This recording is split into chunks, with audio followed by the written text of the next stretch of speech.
Lunch is ready. High in protein, high in good fats, low in carbs, so no farts. Let's try this.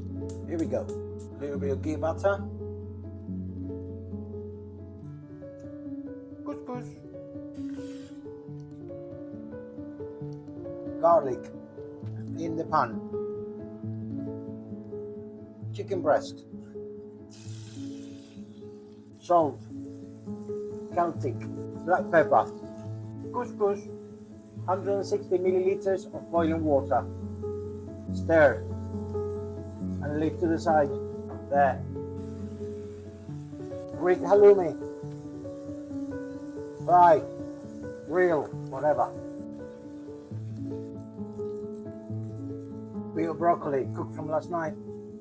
Have to use it. Let's see if the couscous is ready, yeah? Let's plate.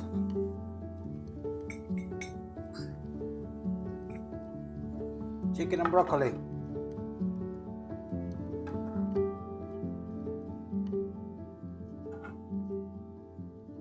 Avocado.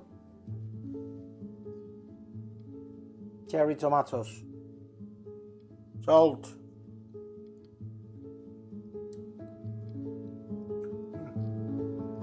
Now, it's a good lunch. Bon appetit.